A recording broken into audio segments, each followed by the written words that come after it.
근데 이거를 도커를 사용하면 굉장히 간단하게 해결할 수가 있습니다. 명령 하나로 지가 알아서 다 설정을 하면서 붕 하고 뛰어버립니다. 이 얼마나 대단한 일입니까? 자, 그렇다면 도커의 컨테이너는 뭐가 다를까요? 가상 머신에 비해서 꼭 필요한 것들만 담겨서 구동된다는 차이가 있어요. 즉 윈도우도 8기가를 쓰고요. 우분투, 센토스, 페도라 다 각자 8기가를 쓰게 된다는 거예요. 그리고 이제 컨테이너 안에는 각각 애플리케이션을 구동하는데 필요한 라이브러리와 실행 파일들만 존재하기 때문에 컨테이너를 이미지로 만들 경우에 용량이 대폭적으로 줄게 되는 거죠. 자, 그래서 아무튼 컨테이너를 사용하면은 커널 공간과 호스트 OS의 자원을 공유한다.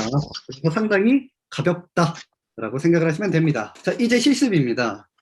설치는 리눅스에서 하는 걸로 가져왔고요. 다양한 운영체제에서 사용할 수 있지만 가장 사용하기 좋은 환경은 역시 리눅스이기 때문이죠. 설치하는 방법이 굉장히 다양한데요. 저는 그냥 이 명령어 하나로 그냥 설치해 버려요. 이렇게 설치해서 서비스가 동작하는지 스테이터스로 확인을 해보면 액티브 러닝이라고 표현이 되면 되고요.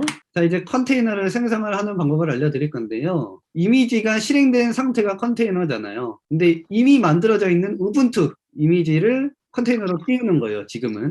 그래서 도커의 run 이라는 명령어로 우분투 이미지를 띄운 거고요. 버전은 18.04를 사용을 한 겁니다. run 같은 경우는 일단 먼저 로컬에 해당 이미지가 있는지 찾아요. 없으면 도커 허브로 가서 다운받아 옵니다. 다운받아서 실행을 시키는 명령이고요. 이 -it는 컨테이너를 띄우고 그 컨테이너 안으로 바로 접속을 해버려요. 지금 이게 우분투 컨테이너 안으로 접속을 한 거예요. 지금 우분투 안으로 접속을 해서 우분투 명령을 칠 수가 있는 거죠. 자, 이 말이 무슨 말이냐? 윈도우에서 이 명령어를 쓰면 우분투를 사용할 수 있다는 거예요. 와우. 놀랍죠? 그렇고요. 도커 이미지들을 목록을 보는 명령은 간단하게 이미지스 띄워버리면 됩니다. 그래서 여기 우분투 이미지가 있고요. 버전 18.04 이미지 아이디가 이렇게 해시 값으로 나타나고요. 10일 전에 만들었다. 그리고 사이즈는 64.2MB다. 그런 식으로 나옵니다. 이번에는 도커 허브에서 단순히 이미지만 다운받는 명령이에요. 깃허브와 마찬가지로 풀을 써주시면 되고요. CentOS의 8 버전을 다운받았습니다. run 같은 경우는 이미지가 없으면 다운까지 받고 실행을 시키는 명령이에요. 차이가 있죠. 자, 그리고 create는 컨테이너를 생성하는 건데 로컬에 있는 이미 다운받은 이미지를 띄우는 명령입니다. 풀과 create가 합쳐진 게 run이라고 보시면 됩니다. 지금 여기 대시 네임인데 대시가 사라졌네요. 대시 네임을 안 해주면 이 이미지에 해당하는 컨테이너가 띄워질 때 이미지 이름이 자동적으로 부여가 되는데 이렇게 네임을 제가 원하는 방식으로 지정을 할 수도 있습니다. 컨테이너가 프로세스라고 말씀을 드렸잖아요. 컨테이너 목록을 보려면 ps 명령을 쓰면 되고요. ps all 하면 전체 프로세스가 부여집니다. 두 개의 차이는 프로세스 all 하면 종료된 컨테이너까지 보이는 거예요. 삭제시켜버리면 안 보입니다. 컨테이너를 삭제시켜버리면 그냥 안 보여요. 없어진 거예요. 그러면 삭제는 어떻게 하냐? 그냥 remove rm 명령을 쓰면 되고요. 여기에 컨테이너 이름 id 쓰시면 되고 이미지 삭제는 rm 이미지라고 해주면 됩니다. 강제 옵션은 GitHub와 똑같이 -f force 옵션을 붙여주면 됩니다. 자, 또 다른 생성하는 것을 보여드릴 건데요. 이것은 이제 파이썬 이미지를 가져온 거예요. 3.8 버전을 이미지를 다운받고 바로 실행시켜서 -it로 그 컨테이너 안에 접속을 한 거예요. 그럼 놀랍게도 이렇게 바로 파이썬 명령을 칠 수 있는 화면이 나오게 됩니다. 자, 윈도우에 파이썬이 설치가 안 돼 있어도 이렇게 해서 파이썬을 사용할 수가 있는 거죠. 대단한 겁니다. 자, 이제는 이미지를 직접 만들어 볼 건데요. 이미지를 만들기 위해서는 도커 파일이 필요하다 그랬어요. 그래서 도커 파일을 직접 만들 건데요. 자, 직접 만들기 전에 웹서버 하나를 띄울 거예요. 노드로 웹서버 하나를 띄울 건데 server.js 소스 코드는 굉장히 심플합니다. 익스프레스만 가져오고 이제 8080 포트로 띄우는 거예요. 그럼 띄우면 running on http 이렇게 주소가 나오게 됩니다. 이러한 코드고 도커 파일은 어떻게 구성이 되어 있냐? 노드 이미지로 우리 프로젝트만의 커스텀 이미지를 만들 거고요. 버전은 11을 사용을 할 겁니다. 자, 명령어를 한번 알아볼게요. work dir 동사가 앞에 오면 명령이죠. 일해라 이 디렉터리에서 usr 폴더에 src 폴더 안에 앱 폴더에서 일을 하라는 거예요. 즉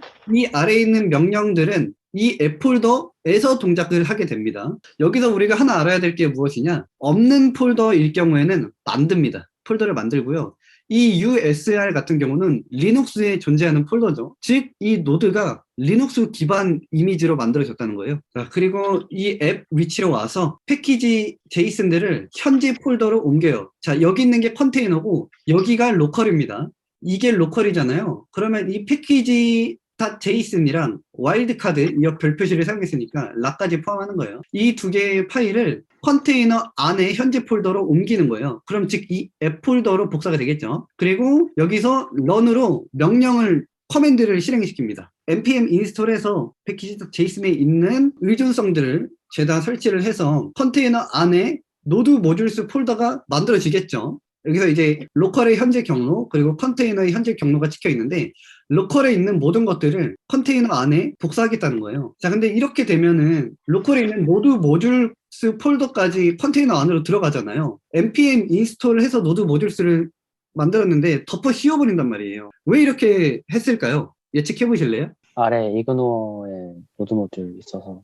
정답. 도커 이그노어에 명시한 것들은 컨테이너 안으로 복사가 되지 않습니다. 그래서 이제 현재 폴더에 있는 것들을 전부 다 끄집어내면 server.js 파일이 복사가 되겠죠. 익스포드는 포트를 열어주는 거예요. 컨테이너 내부에 그 포트 포워딩이라고 생각을 하시면 되는데 포트를 열어서 외부에서 접근할 수 있도록 해주는 거예요. 그 왜 8080을 열었냐? 서버 파일을 보면 8080에서 열어두도록 했잖아요. 그래서 8080을 열은 거고요. 이제 이 CMD 같은 경우는 컨테이너를 실행할 때만 실행되는 명령이에요. 그러니까 컨테이너를 띄울 때만 실행되는 명령이에요. 이미지를 만들 때는 실행되지 않고요. 그 이미지를 가동시키면 node server.js 하면서 서버가 펑 켜지는 겁니다. 자, 다시 이미지 만드는 거를 볼 건데요. 도커 파일이 있어야 된다고 했잖아요. 자, 도커 파일이 생겼어요. 생겼고 이제 이 build라는 명령을 통해서 만들 건데요. 지금 보시면 여기까지가 사실은 전체 이미지 이름이에요. 전체 이미지 이름인데 보통 이런 식으로 써요. 그 도커 허브의 아이디랑 이미지 이름을 슬래시로 구분지어서 써요. 근데 사실은 이거 전체가 그냥 이미지 이름이라는 거 알고 계시면 되고요. 그리고 컬럼으로 버전을 명시해 줍니다. 그리고 여기 있는 점이 굉장히 중요한데 이 점이 바로 도커 파일이 있는 상대 경로를 나타내요. 즉 현재 위치에 있는 도커 파일을 실행해라라는 거죠. 이름이 도커 파일이 아니면 실행을 못합니다. 이 도커 빌드 명령은 자동적으로 이 도커 파일이라는 이름을 찾기 때문에 무조건 도커 파일이라는 이름을 써야 돼요. 만약에 다른 이름으로 하고 싶다 그러면 이렇게 상대 경로 지정하고 본인이 지정한 이름을 여기 적어주시면 됩니다. 이 t 태그는 이제 태그를 달아주는 명령이어서 꼭 해줘야 되고요. 저 같은 경우는 이렇게 이미지 이름으로 했고요. 버전은 1.2.2로 했습니다. 그래서 이렇게 이미지를 다 만들고 나서 docker images라는 명령으로 봤더니 이 우리 및 ido 앱이라는 이미지가 하나 생겼죠. 버전은 1.2.2고요. 이런 식으로 생겼어요. 그리고 이거 만들어진 이미지를 run이라는 명령어를 써서 띄울 거예요. run은 로컬에 이미지가 있으면 그냥 그거를 쓴다 그랬어요. 지금 보시면 여기에 이게 포트를 연결해주는 포트 포워딩 옵션인데 9999랑 8080을 해서 띄웠어요. 자, 그래서 실제로 컨테이너가 띄워졌기 때문에 이 콘솔 로그로 띄워주는 메시지가 나온 거죠. 이거는 어디 나온 거냐? 여기서 출력하는 메시지입니다. 이 출력 메시지가 여기 나온 거예요. 도커로 런해서 띄워진 건데 보면은 8080 포트로 열려있다가 나와요. 근데 로컬호스트로 9999 포트로 접속해야 그 해당 웹서버로 접근을 할 수가 있습니다. 왠지는 감을 잡으셨을 거라고 생각이 들어요. 이 포트 포워딩이라는 걸 통해서 컨테이너 안에 있는 8080 포트랑 로컬 포트랑 연결을 시켜준 거예요. 즉, 이 포트로 접속을 해야 컨테이너 안에 있는 8080으로 들어오게 되는 거죠. 어렵지 않죠? 네. 자, 이번에는 만들어진 이미지로 컨테이너를 여러 개 띄워볼 거예요. 이것도 도커의 굉장한 장점인데요. 하나는 9999로 열고요. 하나는 만, 만일, 만이, 만삼 이렇게 열었어요. 그리고 컨테이너는 다 동일한 포트를 열어줘야겠죠. 8080만 열어뒀으니까요. 여기서 추가된 게 배시 D 옵션이에요. 이것은 이제 디태치드인데 데몬이라고 표현을 하시는 분들도 계신데 사실은 디태치드 옵션이고요. 똑같은 의미예요. D의 약자라고 보시면 돼요. 앞, 뒤. 아무튼 백엔드로 구동이 된다. D를 하면 백엔드로 구동이 돼서 이렇게 여러 개를 띄울 수가 있게 된다. 그러면은 놀랍게도 9999 만 만일 이렇게 동시에 여러 가지 프로세스가 동작이 되고 있는 거예요. 하나의 컴퓨터로 여러 개의 서버를 띄울 수가 있는 거죠. 상당히 쉽고 빠르게 여러 개의 서버를 구축할 수가 있게 된 겁니다. 도커 PS로 구동되어 있는 컨테이너들을 봤는데요. 5개가 업이라고 나와 있는 걸 알 수가 있죠. 스테이터스 값입니다. 그리고 포트도 이렇게 잘 명시가 되어 있고요. 제가 네임 같은 경우는 제가 명시를 따로 옵션 줘가지고 하지 않았기 때문에 자동적으로 부여가 된 것을 알 수가 있죠. 이런 식으로 도커에 대해서 미숙한 여러분들에게 상당히 초급 지식에 대해서 알려드려 봤는데요.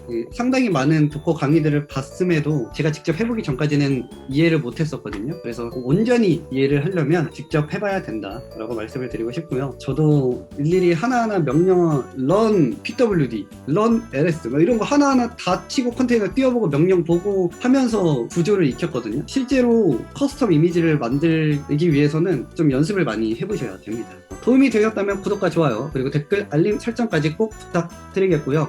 지금까지 코딩하는 크리에이터 우리미시였습니다. 감사합니다.